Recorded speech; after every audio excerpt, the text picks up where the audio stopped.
మీ business ఏదైనా మీ ఊర్లో promotion చేయాలంటే అది సుమన్ టీవీతోనే సాధ్యం. ఇప్పుడే సంప్రదించండి.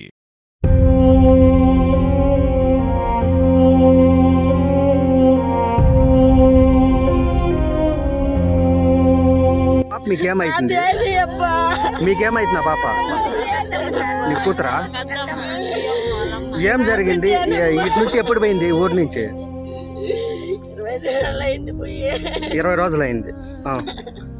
రోజు ఫోన్ చేస్తా ఉందా మీకు?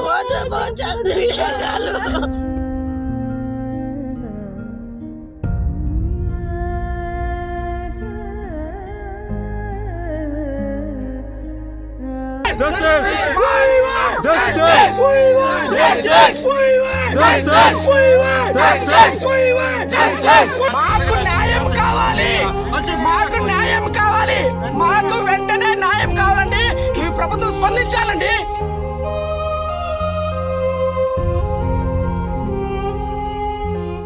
అందరికీ నమస్కారం. Hi, hello, welcome to Suman TV.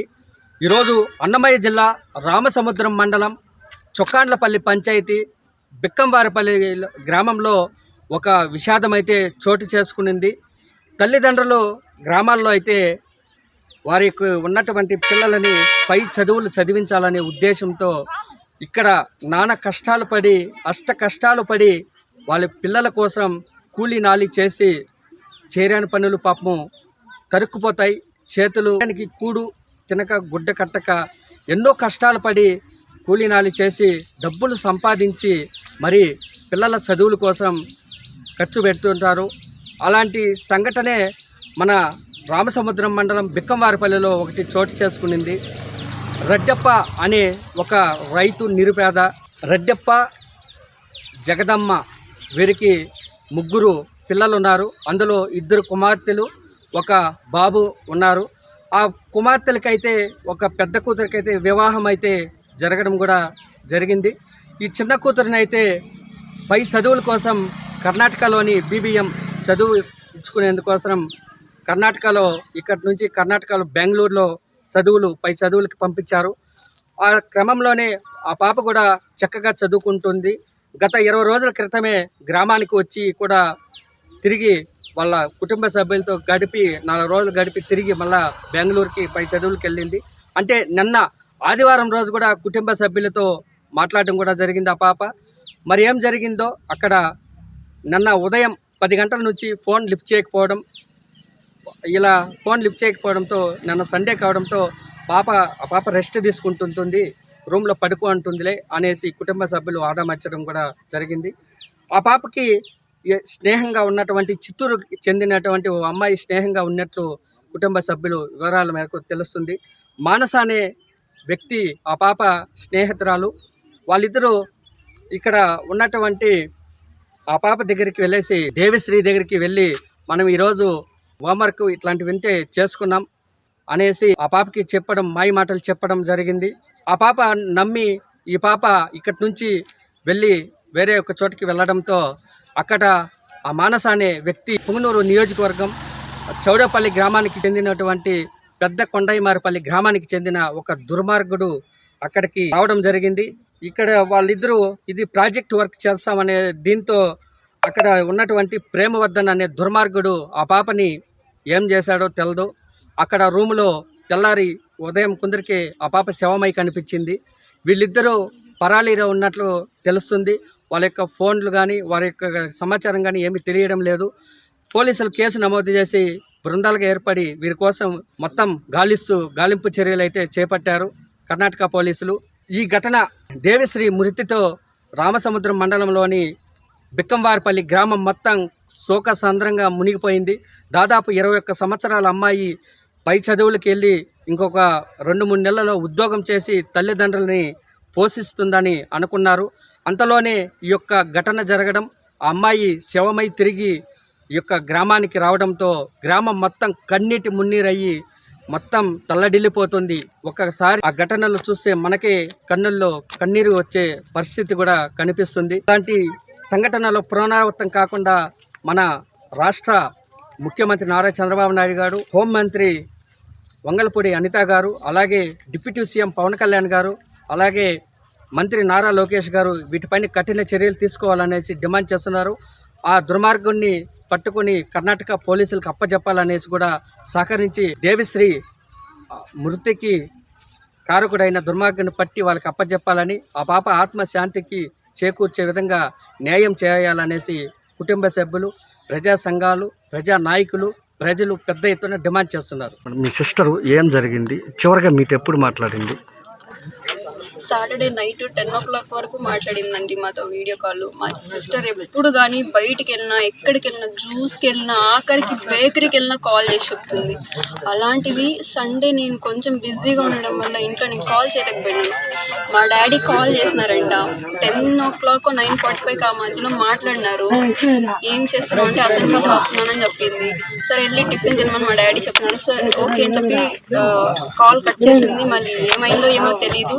మా డాడీ 12:30 నుంచి ట్రై చేసి ఇంకా నైట్ మార్నింగ్ ఆఫ్టర్నూన్ 12:30 నుంచి ఈవినింగ్ 4:30 వరకు ట్రై చేసినాడు. నేనేం చేసిన మా మమ్మీతో మాట్లాడుదామనేసి మా మమ్మీ ఫోన్లో బ్యాలెన్స్ లేదని మా డాడీకి కాల్ చేసినాక మా డాడీ ఏం చెప్పినాడంటే ఇట్లా దేవి కాల్ లిఫ్ట్ చేయలేదు అని చెప్పినాడు. నేను ఒకటే రీజన్ చెప్పిన, సండే ఆ పిల్ల నిద్రపోతుంది కదా, ఒకరికి ఫోన్ సైలెంట్లో పెట్టిందేమో అని ఒక చిన్న అలా ఉండిపోయాము. సరే నేను ట్రై చేసిన రింగ్ అవుతుంది కానీ కాల్ లిఫ్ట్ చేయట్లేదు. డే మొత్తం డే అంతే, అంటే 4:30 నుంచి ట్రై చేస్తూనే ఉన్నాను నేను కంటిన్యూగా. మా తమ్ముడు ఉన్నాడు లక్ష్మీ ప్రసాద్, తనకి ఫోన్ చేసి కాల్ చేసి నేనే చెప్పిన. అప్పటి వరకు ఎవరికి తెలియదు. నేను కాల్ చేసి చెప్పినాను, ఇలా వెళ్ళి రూమ్ దగ్గర పీజీ దగ్గర చూడమని చెప్పినాను. తను వెళ్ళి అతను కూడా అక్కడే ఉంటాడు. తన పక్కన అదే కాలేజ్ సెకండ్ ఇయర్, బట్ పక్క బాయ్స్ పీజీలో ఉంటాడు, తిని గర్ల్స్ పీజీ కదా. సో అలా చూసినాము. కాల్ లిఫ్ట్ అంటే కాల్ ఏమో రింగ్ అవుతుంది బట్ లిఫ్ట్ చేయట్లేదు. ఏం చేయాలో తెలియని పరిస్థితుల్లో ఇప్పుడు సమాజం ఎలా ఉందంటే, పబ్లిక్ ఎలా ఉన్నారంటే ఎవరన్నా అమ్మాయి కానీ అబ్బాయి కానీ ఎవరు తప్పు చేసినా అమ్మాయిదే రాంగ్ అంటారు. But that is not correct. Everywhere men is a villain. Ramasamudram మండలం అన్నమయ్య జిల్లా దుక్కింవారిపల్లి గ్రామంలో మా చెల్లి అయిన దేవి తన పై చదువుల కోసం పక్క రాష్ట్రమైన బెంగళూరుకి మేము పంపించడం జరిగినది. అక్కడ తన స్నేహితురాలు మోసపూరితంగా ఆమెను మోసం చేసి రూముకు రా, మనం రికార్డులు రాసుకుని చదువుకుందాము అని చెప్పి నేను ఆదివారం నాడు రూముకు రమ్మని చెప్పింది. ఆ విషయం ఆమె వేరే అబ్బాయికి చెప్పింది. ఆ రూమ్లో ఆ మోసం చేసిన అమ్మాయి అక్కడ లేదు. రూమ్ కీస్ అక్కడ వదిలిపెట్టేసి సైలెంట్గా వెళ్ళిపోయింది. ఆ రూమ్లోకి ఆ అబ్బాయి చొరపడి ఆమెని చాలా కఠినంగా, చాలా క్రూరంగా ఆ అబ్బాయి మా చెల్లిని చంపాడండి. ఆ అమ్మాయి చాలా మంచిది. మా చెల్లెలు పై చదువుల కోసం పక్క రాష్ట్రమైన బెంగళూరులో వెళ్ళి చదువుకుంటాందండి. మా ఊరిలో ప్రతి ఒక్కరిని అడగండి, తల్లిని, చెల్లిని, బిడ్డని అందరిని అడగండి. చాలా మంచి, చాలా అసలు నాకు మాటలు కూడా రావట్లేదండి. చాలా చాలా మంచి పాప అండి. అలాంటి పాపకి వాడు ఎక్కడున్నా దయచేసి స్టేట్ గవర్నమెంట్ ఆఫ్ కర్ణాటక నేను అడుగుతున్నాను, మన ప్రభుత్వం ఆంధ్రప్రదేశ్ ప్రభుత్వాన్ని నేను అడుగుతున్నాను. ఇదే అండి మీరు ఇచ్చే రక్షణ ప్రజలకి? ఒక అమ్మాయికి, అది Bengaluru hi tech city, well developed అంటున్నారు, అక్కడ కనీస రక్షణ కూడా లేదండి, సరిగా రెస్పాండ్ అవ్వట్లేదండి. ఆ కిరాతకుని పేరు ప్రేమవర్ధన్, అతనిది కూడా మన జిల్లానండి. మన పక్కనే ఉన్న చోడేపల్లి మండలంలో పెద్దకొండామరి అనే విలేజ్ అండి. ఆ విలేజ్ లో కూడా కనీసం ఎవరు రెస్పాండ్ అవ్వట్లేదండి. వెళ్తే మాకు కనపడలేదు, మాకు దొరకలేదు, ఇక్కడికి రాలేదు అంటున్నాడండి. అదే మన ఆడబిడ్డలకి ఎవరికన్నా, మీకు ఎవరికన్నా జరిగితే మీరు ఒప్పుకుంటారండి? అసలు చిత్తూరు జిల్లా అండి. ఆ సహాయం చేయని అమ్మాయిది కూడా చిత్తూరు అంటున్నారండి. కనుక్కున్నారా వాళ్ళు ఎక్కడ ఉన్నారు? ఏమి ప్రస్తుతానికి నాట్ రెస్పాండింగ్ అండి. ఫోన్లు స్విచ్ ఆఫ్ చేసుకుంటున్నారు, అందుబాటులో లేరండి. దీనిపైన కర్ణాటకలో కేసు ఫైల్ చేశారు, వాళ్ళు టేకప్ చేస్తున్నామని చెప్తున్నారు. కానీ ఇలాంటి డెసిషన్లు తీసుకోవాలంటే చాలా క్విక్ గా తీసుకోవాలండి. ತಮ್ಮಲ್ಲಿ ಮನವಿ ಮಾಡಿಕೊಳ್ಳೋದು ಏನಂದ್ರೆ, ನಮ್ಮ ಕರ್ನಾಟಕದಲ್ಲಿರ್ತಕ್ಕಂಥ ಗೌರ್ಮೆಂಟು, ಸಿದ್ದರಾಮಯ್ಯನವರ ಗೌರ್ಮೆಂಟು ಮತ್ತು ಡಿ ಕೆ ಶಿವಕುಮಾರ್ ಗೌರ್ಮೆಂಟು ತುಂಬ ಪ್ರಬಲವಾಗಿರ್ತಕ್ಕಂಥ ಗೌರ್ಮೆಂಟು.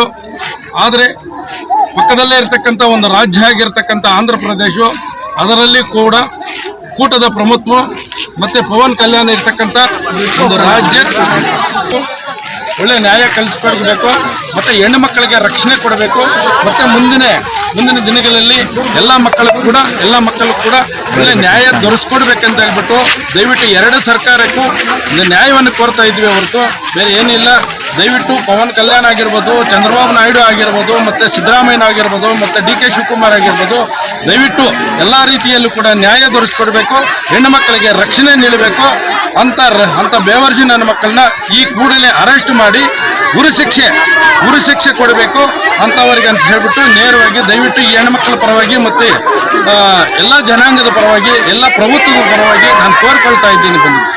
గ్రామం చొకాండపల్లి పంచాయతీ రామచంద్ర మండలం ఇంకా అన్నమయ్య డిస్టిక్ లో రెడ్డప్ప అనే వ్యవసాయ కుమార్తె BBA అని చదవడానికి బెంగళూరు కనసని వెళ్తే అక్కడ హాస్టల్లో PG అనే హాస్టల్లో చదువుతూ ఉండగా తన ఫ్రెండ్ మానస చిత్తూరు జిల్లా రూమ్ లో ఉండగా ఆ పాప ఈరోజు సండే కదా రా వెళ్దాము ఏమి కొంతసేపు టైం స్పెండ్ చేద్దాం అనేసి తీసుకువెళ్ళింది ఆ పాపని.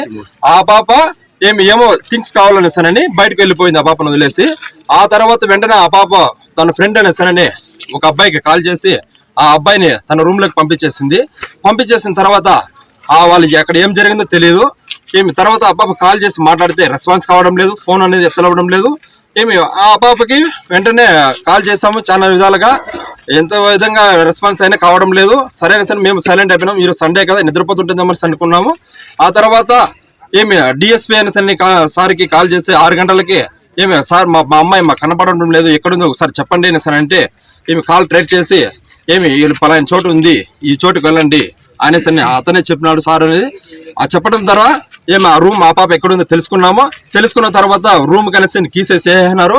కీస్ వేసిన తర్వాత ఏమైందో ఎక్కడుందో తెలియదు అనేసి కీస్ పగలకొట్టి చూస్తే ఆ పాప అనేది అప్పటికే మరణించిన తర్వాత పోలీస్ స్టేషన్కి కంప్లైంట్ ఇచ్చాము. కంప్లైంట్ ఇచ్చిన తర్వాత అక్కడ ఒక బస్ టికెట్, ట్రైన్ టికెట్, తన బ్యాగ్స్ అన్ని థింగ్స్ అనేవి ఉన్నాయి. అతను రూమ్ మెయింటైన్ అయిన ఒక మానస అనే అమ్మాయికి మా తమ్ముడు అనేసరి తన ఫ్రెండ్ అనే మానస క్లోజ్ గా ఉండడం తెలుస్తుంది. అందువల్ల నా అమ్మాయికి కాల్ చేసి అడిగితే నాకు తెలియదు, నాకు సంబంధం లేదు, ఎక్కడ వెళ్ళిందో అని అడిగితే చెప్పడం లేదు.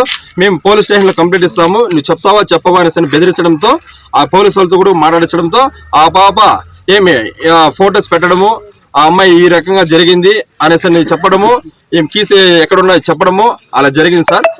మళ్ళీ 10:30-12 గంటల వరకు ఆ పాప హాస్పిటల్లో అక్కడే ఉన్నారు. హాస్పిటల్ తర్వాత వాళ్ళని ట్రేక్ చేసి పట్టుకుంటామని అన్నారు. ఇంతవరకు ఎలాంటి రెస్పాన్స్ అనేది లేదు. ఏమన్నా దయచేసి ఆ పిల్లని ఆ అమ్మాయిని మాకు పట్టించినారని సరే ఓకే. ఆ అబ్బాయి వచ్చి చోడపల్లి మండలం కొండామరపల్లి, పెద్ద కొండామరపల్లి. ఆ అమ్మాయిది వచ్చి మానస చిత్తూరు జిల్లా, ప్రేమవర్ధన్ ఆ అబ్బాయి పేరు.